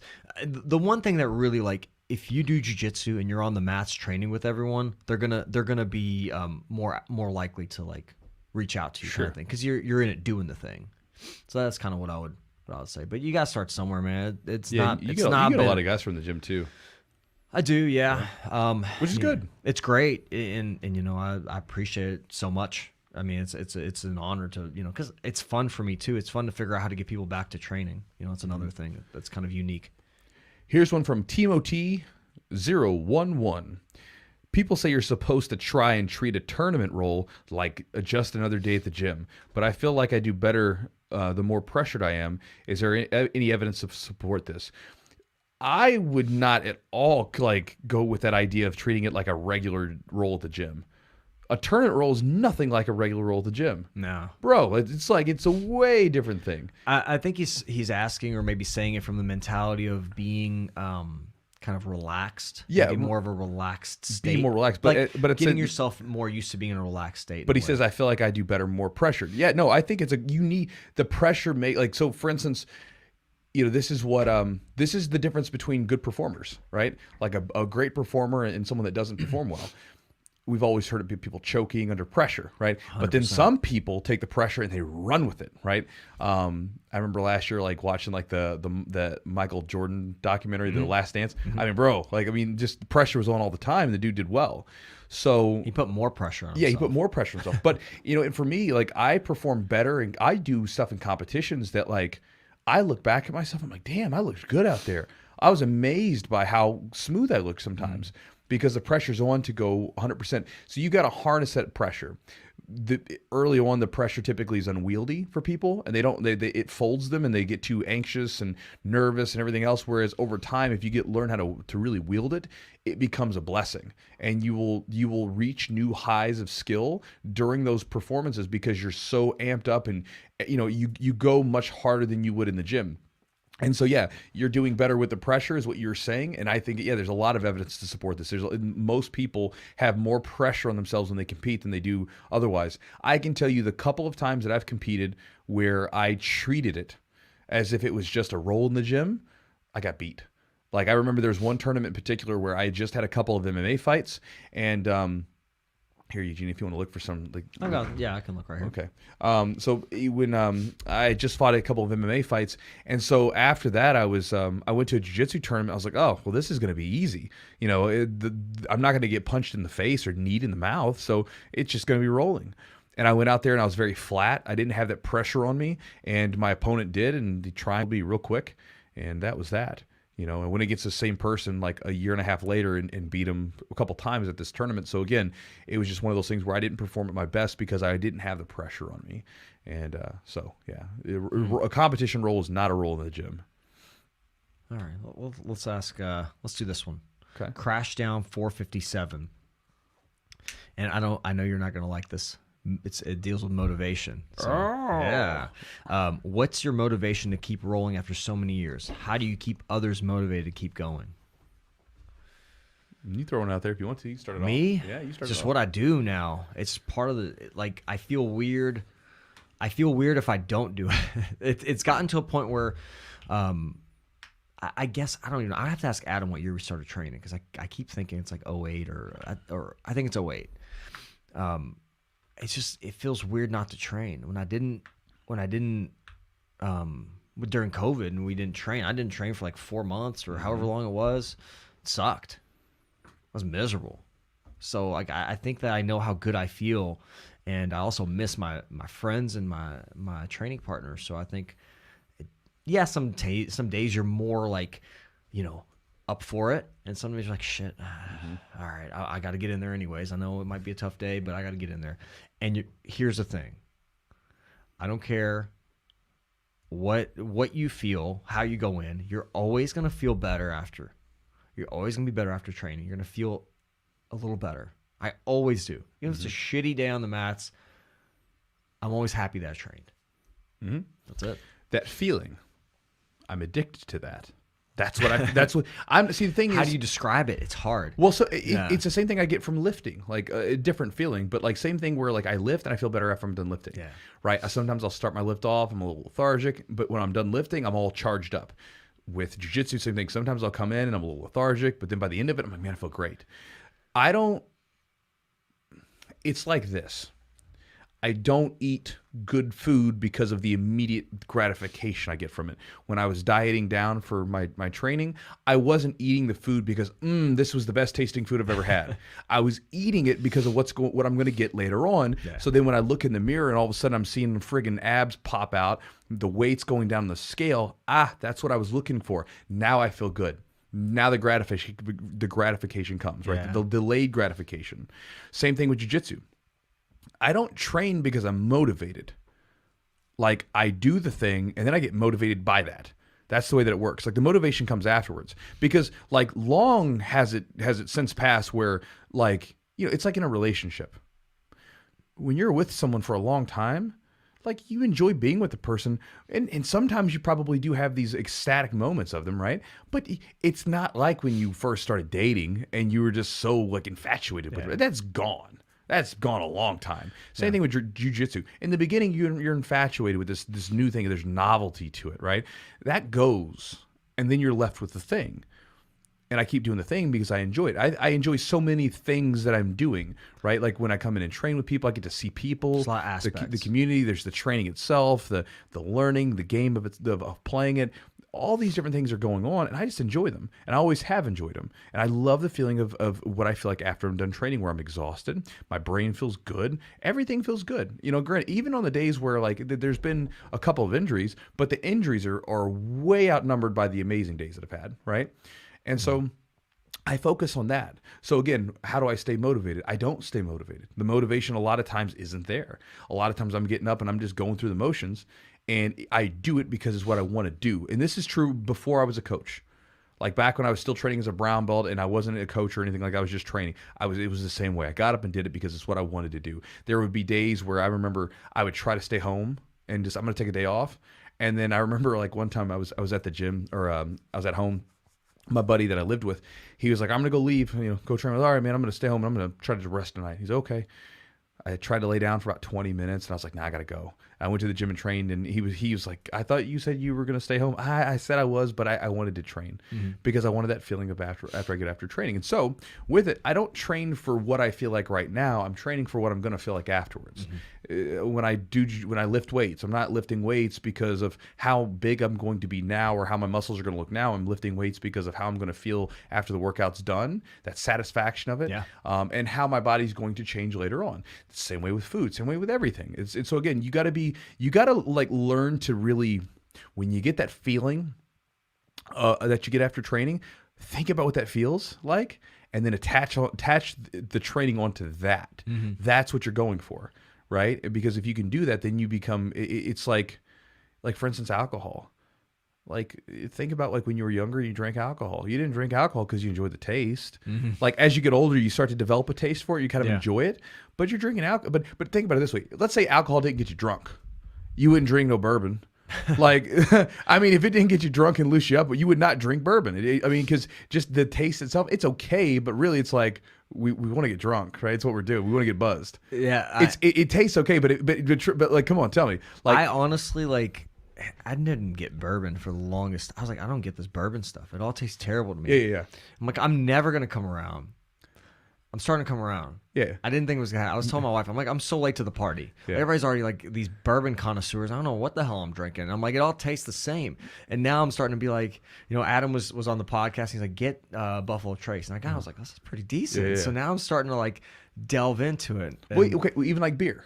Right? Yeah. Like, remember the first beer you ever had? You're like, oh God, this is gross. Budweiser. It is probably something, right? It's gross. But then eventually you started, like, then you go craft beer. It's like, oh, this kind of tastes good. Yeah. But again, if beer did not, like, get you a little drunk, I wouldn't drink it. Yeah. Because but it's part of it. So it's like that with training. You get that good feeling afterwards. Attach it to that. Yeah. Treat it like that, where you're not doing it for granted, there's a lot of immediate benefits if you look around. But you're training for what's going to come afterwards. Yeah. And like later on, then you even go long game down the road. Then 5 years from now, when you're like smashing everybody around you and you realize you've gotten really good at this thing. Yeah. That's such a cool feeling because you realize that you've done something that so few people can do. Right. So few people can just do, like, stick to a thing over and over and over again for years to come. This is why, you could lay out the blueprint for anything in life, and most people aren't going to do it because most people don't have the follow through. Yeah. Because it is what it is. Like when you want to do something like this or whatever it might be, you got to take your lunch pail mentality to it. Like when you go to work, you pick up your lunch pail and go to work. You do it because you got to do it. It's what you got to do, right? There's no you can't go up to your kids and say, "Hey kiddos, I didn't feel like going to work today, so sorry, you're gonna go hungry," right? Yep. Like you go up and you do what you got to do. Same thing for your training. If it's what you want, you just get up and you train. Yeah, no, it's true. Here's one on. I'm gonna show this one. Let's read this one, Chewy. Right here. Let's read this one. Knowing what you know now about BJJ. Let's see. What would you tell your 12-year-old self, or in this case, Philip Smith, says his daughter, to help her game? She's a thinker, so make it good. What do you think? Like, and somebody else also asked the question. It's a little bit different, but it's kind of like, what would you tell your younger self as well? Like, what would you have done differently, maybe? Yeah, they're always looking for the what would you have done differently. Man, so 12-year-old self, let's say if I was just starting off, what would I have told myself? Yeah. I mean, because there's a lot of things that for whatever reason, I did a lot of things right. Yeah, I hate to say that. I'm not trying to be facetious, but like I never cared about belts. Never cared about belts. I never. I cared more about belts at a point, and then I stopped caring about belts. I never did. I didn't even want them. I was like I remember I got like I was like, I wanted them to keep like I wanted to stay at the same belt for longer, and they would always promote me. I'm maybe like, I was more excited to get certain belts than others. I honestly, dude, like I thought they were neat, but I never really got that excited about it. You know, it was just something you happened. It's like it happened. I think for me, here's the thing. I never get too excited about things I don't have control of. Because it's like I don't have control of it. It's not exciting to me because I didn't actually do it, right? So like I earned it, yes, but I didn't do it, right? So for instance, when I competed and I hit moves, I get so excited about that. Like when I hit a technique in a competition, I did it. Yes. It wasn't given to me. I did it, right? That was exciting. Okay. You know, it's like when something's given to me, it's like it's cool. Thank you for it. But when I earn something, when I do something, like when I do it. When I had control of the situation and I did it, that's what I get so stoked about those situations, more so than something that's being given to me that's outside of my control. Mm-hmm. You know, again, you have some control of it, but it's something else. But if looking back at the way that I went about things, the thing that I would say I wish I would have done a little bit more of early on. I didn't drill very much, so I wish I would have drilled. I would give myself more rest days from time to time because I used to train like a madman. I would train like as much as I would train. Like there were stretches where I would train like 7 days a week for like months just because I couldn't stop. I was like, I want to get so much better, you know? So rest days have been helpful as I've gotten older. Here's one. Actually, if I had to get to one thing that I wish I would have done, here's what it would have been. I wish when I had injuries, I would just give myself the time to rest that needed to be and done my PT when I was younger. When I was around 24, 25, I started to do this better. Before 24, 25, when I was like 18 to 24, I would train through every injury I had, and that stuff stays with you. It's one of these things where like if you're young, you don't feel it. Later on, you're going to feel it. It's like you may not feel it now, but the damage is done, and it's going to show up again. And like it's like one of our purple belts right now, he's getting ready to have elbow surgery.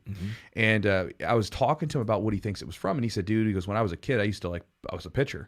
And he's like, this is back before they had laws about how many games. He's like, so you would just pitch like hundreds of games, and so it's his pitching arm. That's the one that's hurt. And so probably what happened was he did the damage when he was younger, and then as he got older, he doing all the athletic stuff that he does already, it just compounds it, and then eventually it finally got to his breaking point. It's cumulative. Yeah, like, I think it's a compounding effect in some ways. It's not necessarily. It's like little micro traumas. It's like you're constantly breaking that tissue down, kind of thing. So, yeah. So for instance, my right knee does not. My right leg does not fully lock out. So if I was to like put both my legs, my right leg is always slightly bent. And if you watch my videos on YouTube, it's why I kind of always rock a little bit. Actually, I've always done that since I was a kid. I remember even in high school football, I remember when like I was always kind of waddling around back and forth in the videos while everybody else was kind of still. Yeah. I just have to move. But you know how I like to fidget with stuff all the time. I can't stop moving. The pen, you were clicking the pen earlier. Yeah, I can't stop moving. I'm always fidgeting with something. So I can't just sit still. With the injury, I can't fully lock out my right leg. And it's been like that since probably since my mid-20s because I didn't do the right PT. Basically I just got back to training. Oh, it feels okay. I'm just going to get back to training. Like 4 weeks after my surgery, I competed. Like part of that you can put some blame on yourself. But part of that, like with you being as athletic as you were, as young as you were, and I get this all the time now, a lot of these doctors don't know what the hell jiu-jitsu is. They'll say, oh, 4 weeks out, go back doing whatever you want to do. They don't understand, like 4 weeks out for the regular person may be like, oh, I'm going to go get on a stationary bike or go exercise, whatever. Yeah. You're not going to be like doing takedowns and getting your knee cranked on or getting put in these precarious positions. So like I think a lot of it is there wasn't as much education or knowledge. I think doctors are starting to figure it out because they're seeing more of these injuries coming in.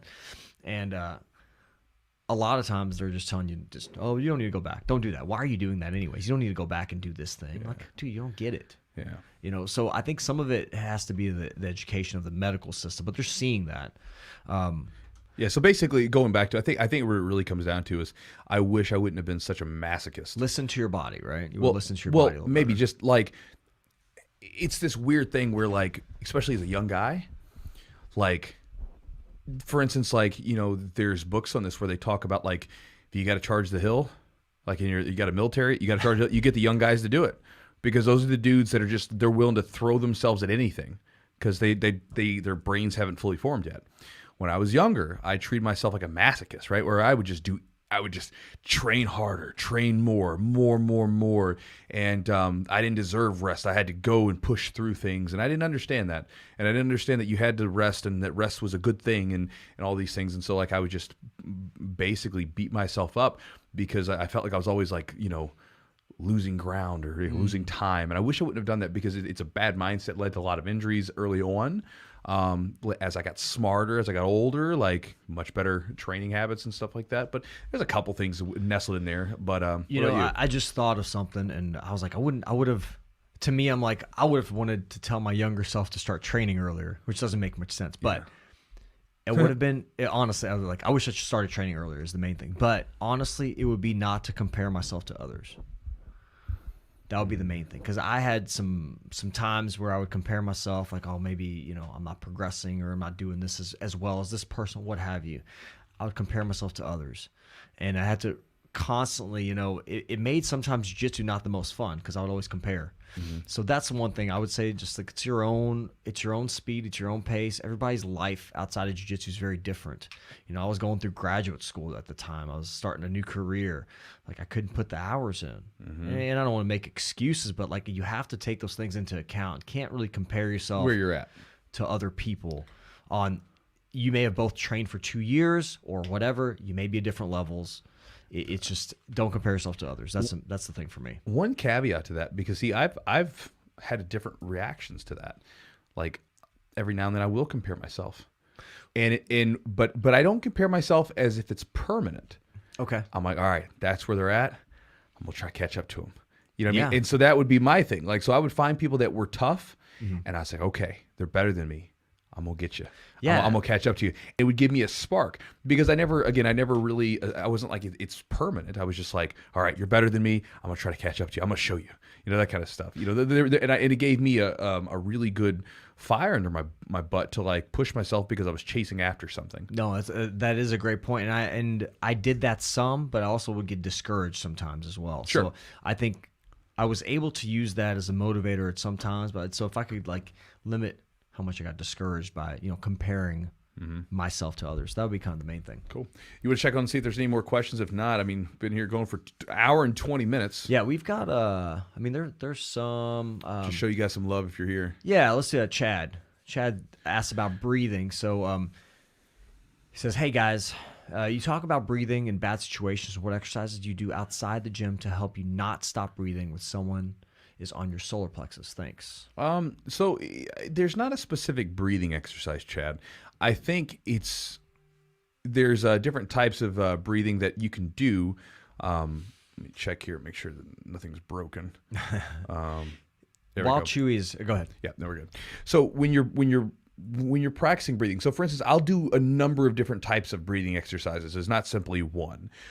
It's learning how to manipulate your breath to get a certain effect that you want. So for instance, there's types of like breathing that I've done during different meditations where you're more revving yourself up. You're revving yourself up, and you're going to get so charged up. And dude, it's crazy, because you do that for like 10 minutes straight or something. And I mean, you're ready to like go do something, because your body is so charged up. You've got that vagus nerve it's just cranked up. And then there's other times where you can really like,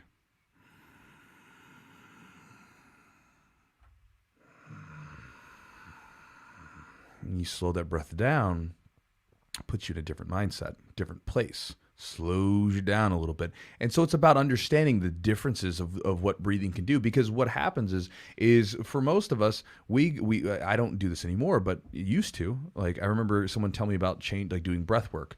I was like, breath work? I've been breathing, 20 years of my life. Like, I don't need to learn how to breathe. I know how to breathe just fine. But people don't know how to breathe properly to their diaphragm. Their diaphragm becomes weak because it doesn't get used. And we're hunched over and we're breathing these little shallow breaths. And so the big thing is learning different types of breath work so you can manipulate your breath to get a certain effect. So if you need to like for instance, if you need to slow yourself down during a roll, you can take a big deep breath into your stomach, and then, all right, now I'm going to go back to it. Like, 'cause that's one of the things that I'll do when I compete is if I find myself and I need to like slow down, big deep breath in through my nose, try to get into my lower stomach, and then slow it down, right?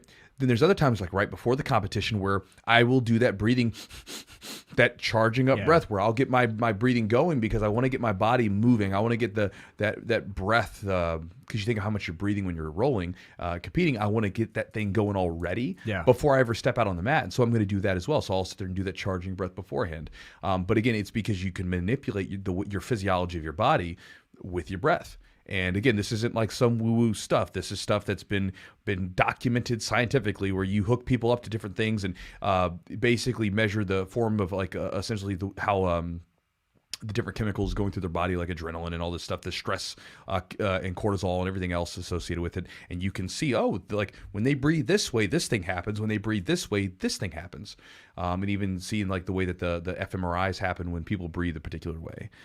So again, it's not necessarily one, but if you are in a situation where you're trapped and you need to just like slow down and kind of get rid of some of the anxiety or some of that crazy breathing when someone's putting pressure in your solar plexus, make your frame as best you can when they get that pressure, and then deep breath in through your nose, and then breathe out. Breathe. And just and remind yourself to breathe. Yeah, that's the main thing, is just controlling your breathing. Like, I don't try to, if somebody's like pressuring you or putting their pressure on your solar plexus, try not to panic. Try to take as full breaths as you can. Stay controlled, because they'll keep you kind of calm. And if they feel it, the other thing, your opponent may feel you panicking too, and then it gives them a little more. If you're at home listening right now, just try this real quick. We're going to do a little sample here. If you're at home, just what we're gonna do, breathing. Yeah, we're gonna breathe. Everybody's gonna fall asleep, Chewy. All right, guys. Now we're gonna breathe. No, seriously. So just kind of relax. If you're driving, you can drive or whatever. But if you're working out, then you can just don't do this. Because I know some of you guys you're listening to this when you work out. But if you're sitting and just listening to it, take it. We're gonna go for like a 4-4-4 count. This is called there's an exercise called box breathing. That's right. You can manipulate it. I like to manipulate it to where I make the exhale double or more of the time of the inhale. So for instance, my inhale is 4 seconds. I like to make my exhale up to 8 seconds, right? But let's try this out. So we're gonna do 4-4-4. So you're gonna do 4-second inhale through your nose into your stomach, 4-second hold, 4-second exhale. You can go through your nose or through your mouth, and then we'll do a 4-second hold. All right. So first, start by breathing everything out. 4 seconds.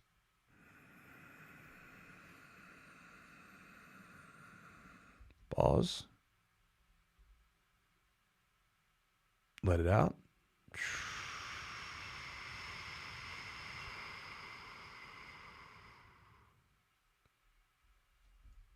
And tell me how you feel right now.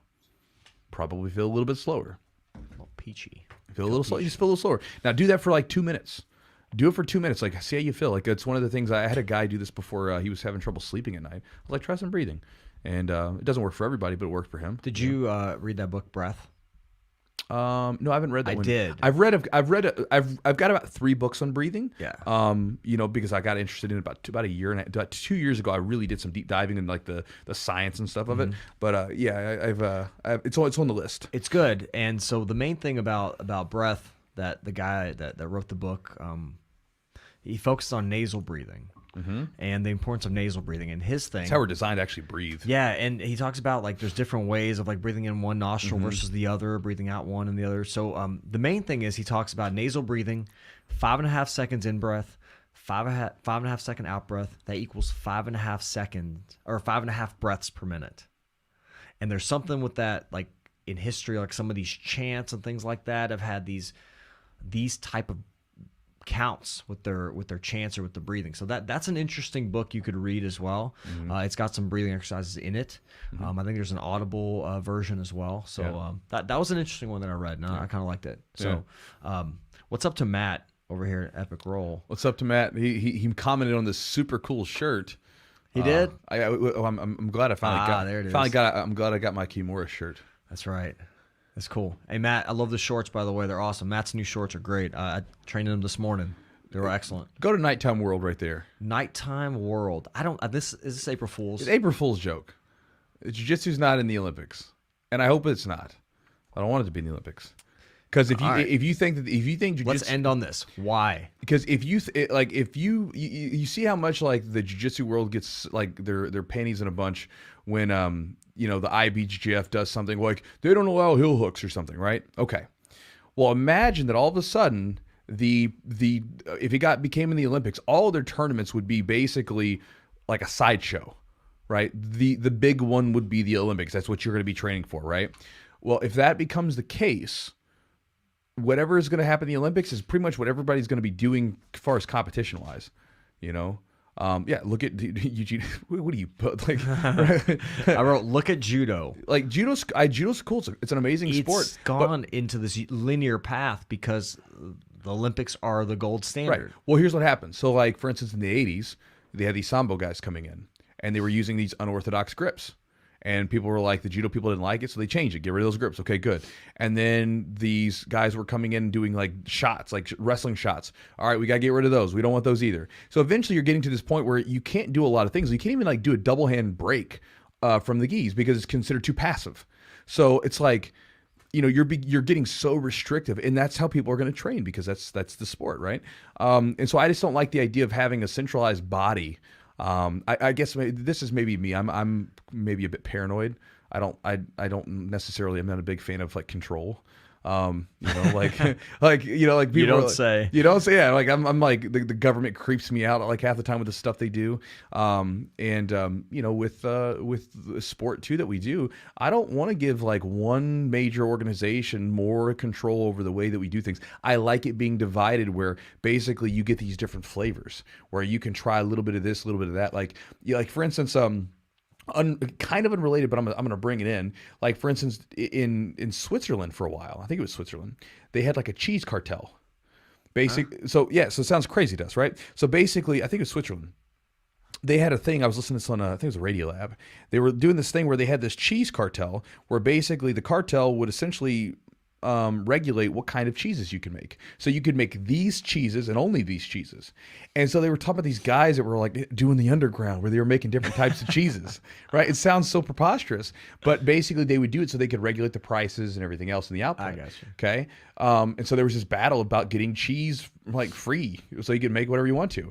So again, imagine like all of a sudden, like now all of a sudden you can make your cheese however you want to, and there's all kinds of different cheeses to choose from. Yeah. Well, the same thing with jiu-jitsu. If you make it like strict, well, then this is what you're going to get. Whereas right now you could go the EBI route and the submission onlys. You could go the 80cc route. You got the IBJJF. You've got all these different flavors of jiu-jitsu that are fun, and it's exciting to see because you get these different expressions of the sport.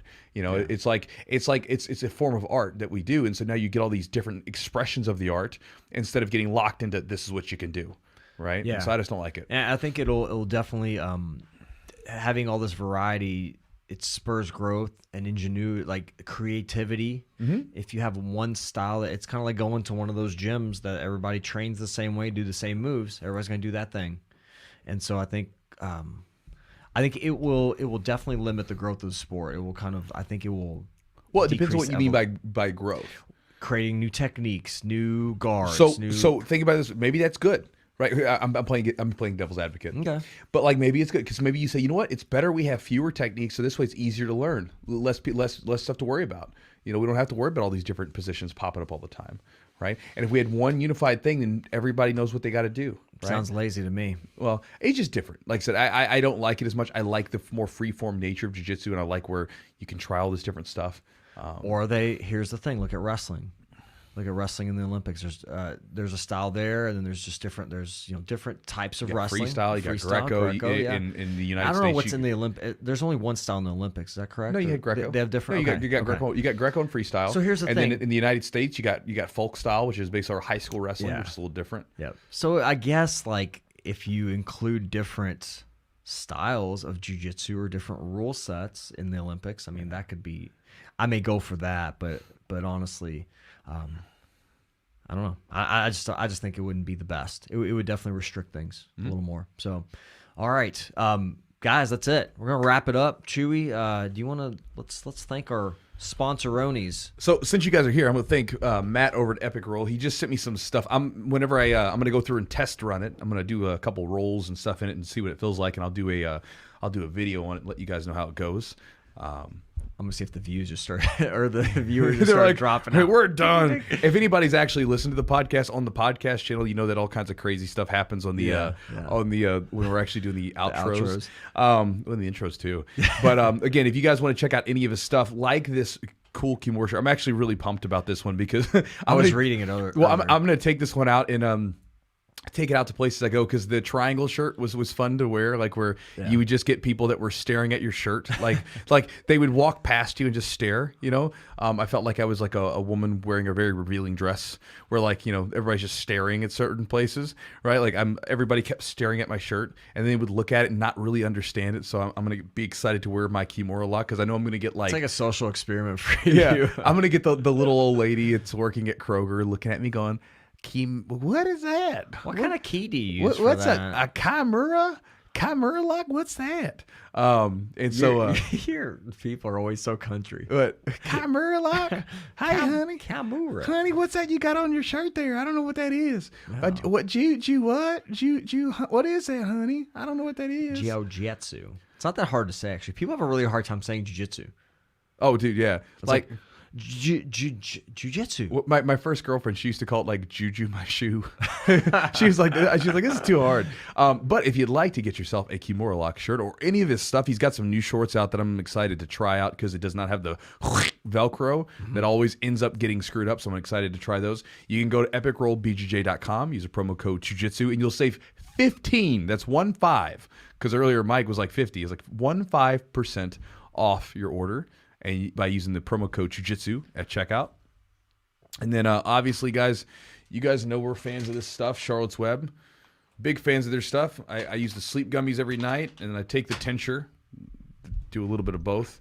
I'm a big fan of it. Again, try it out. You know, the thing that, again, I always tell people when they're talking about it is like, try it out, see what you think, because not everybody responds the same way. Like I've had a lot of students who it works great for them, but then like right now, one of my girlfriend, one of her aunts, is trying it. It's not too much. She doesn't feel like it's kicked in yet, and you know, maybe we'll see with time. But again, you got to try it out and see yourself. But the thing is if you're gonna try it, CBD, you want to make sure you get a reputable brand, because again, if you look up studies on it, like such a large percentage of the stuff is not even what says it's on. Like when you look on the label here, right? Because the stuff's unregulated, you can get all kinds of random stuff in there that's not listed on the label, or you might be getting more of what you're supposed to get or less of it. You don't know. And so the Charlotte's Web products are all third-party tested. And so whatever's on that label is what's inside of the product. And so if you're going to give it a test run, or if you want to get some good CBD, it's a good product to try. And again, you can go to their website at charlottesweb.com. Promo code is Chewjitsu, 15% off in the order.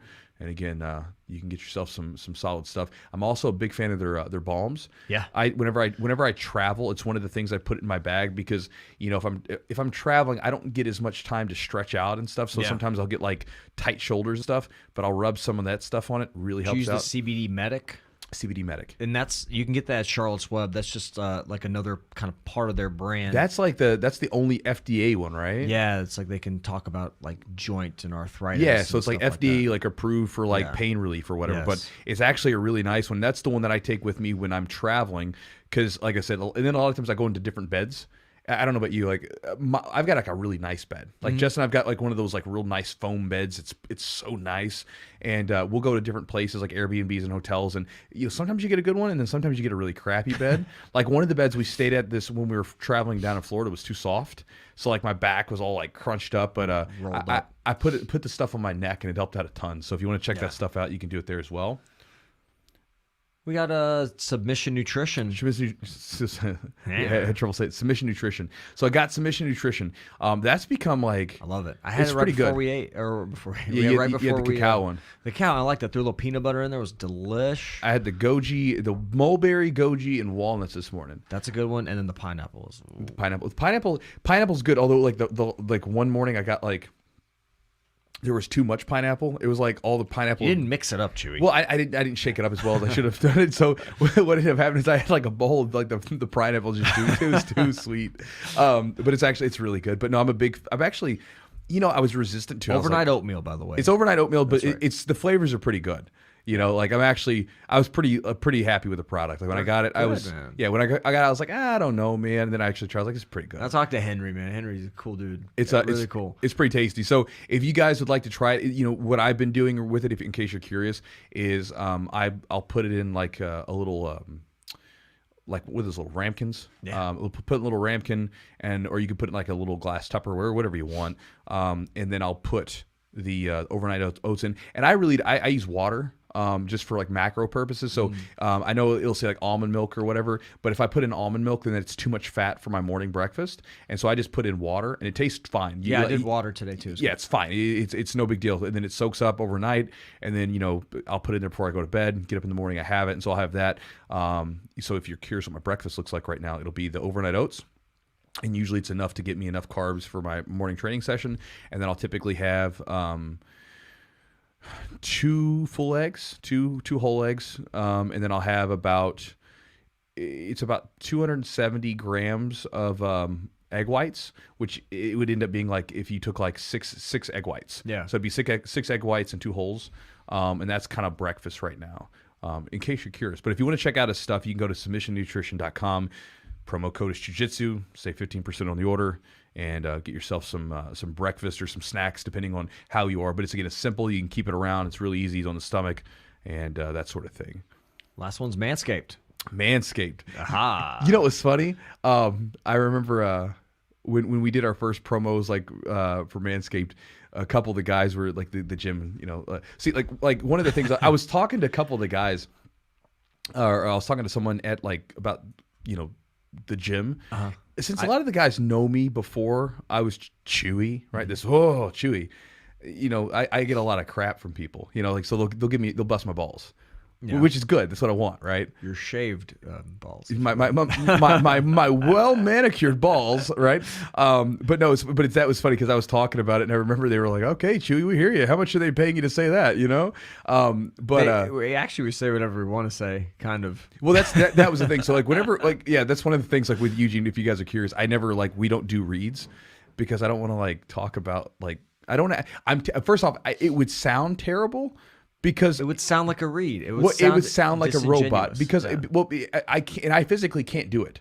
Like I have such a problem. Like for instance, if I was one of those reporters that had the teleprompter, the teleprompter's going, I would do terrible because Dude, for a guy that can talk like you can, like they can tell stories, you couldn't. But see, it's off the top of my head. You couldn't do like a read. No, it's insane to me. Like you're backwards. You're backwards, bro. I can't do it because like when the reads happen, like then I'm like, it just doesn't come out. But I use a trimmer. I was resistant to it at first because I was like, I'm not going to talk about. First off, it's just a weird thing to me to be like talking about people do it. Yeah, of course everybody does it, but you don't talk about trimming your balls, right? But then I started using the trimmer. I was like, it's not bad. It's a pretty good trimmer. Like it's not bad, and I use it like Jess. She actually likes it for. Because I've got like the back hair as I've gotten older, that pesky back hair is starting to I get these like tufts of fur on my lats, like it's like I think I'm trying to grow wings. That's weird. Yeah, I'm nervous. Don't tell me you're weird. You're scaring me. I can't help it that I'm not like you. You get how are you Russian and you have no hair? I do have hair. What's this? You get that little. I shave it. You get Manscaped. I just unbutton my shirt. You get that little fuzz in your chest. How dare you? But if you guys want to check it out, it's a good trimmer. Jess uses it to trim my shoulders and everything else too. I can use it to trim my beard. We can trim it from B to B, beard to balls. B to B. If you want to check it out, you go to manscaped.com. Promo code is Jiu-Jitsu or Jiu-Jitsu 20. Jiu-Jitsu 20. 20% off and free shipping. 20% off. 20% off. Yeah, and they have like a They have some cologne, which is pretty good smelling. Cologne. Yeah, I like and their then cologne. they have like this nose trimmer. I want to get a nose trimmer. My nose hair. That's how you know you're getting old, because you need a nose trimmer. I didn't realize it was a thing until I got older. Oh, and last thing, guys. If you'd like to see what I'm up to, events coming out, products coming out, anything that I have going on. If you want to know what's going on earlier than everybody else, then you got to join my Chew Crew email list at chewjitsu.net. You go there. There's a little book, the thing that says free ebook. It's a little button. You click that. I'll give you 2 free ebooks along with a video for jiu-jitsu. So basically, one's for game plans, for your jiu-jitsu game plan. The other one's for drilling. It'll give you some ideas on drilling, both if you can control the drills that you're doing, or if you can't and you just got to do it during rolling. It'll be helpful to you. You can do that. You get both of those for free, and then you'll get emails from me. I usually email from people from Monday through Friday. Now, that said, if you start listening to those emails and you're like, honey, I don't want to hear these emails anymore. I don't want to see these anymore, because you're the old lady at Kroger that saw the Kimura shirt. Well, you don't have to do it anymore. You can just click that button that says unsubscribe, and I won't message you anymore. I don't think she's going to subscribe to your emails. You don't know that. That lady will She's going to see that Kimura shirt. She goes, oh, honey, that is such a cool shirt that I see. Who's that from? Epic Row? Oh, I'm going to have to get me one of those. And then she subscribes. That's what happens. Wishful thinking. Guys, you don't know that. Thank you all for joining us. We appreciate it. I'm not ready into this. Hope you like the stream and you like the new setup. Let me know if you liked how everything went today with the stuff. Chewy didn't let me pull out all the bells and whistles, but Not yet. Not yet. We got to save a little. All right, guys.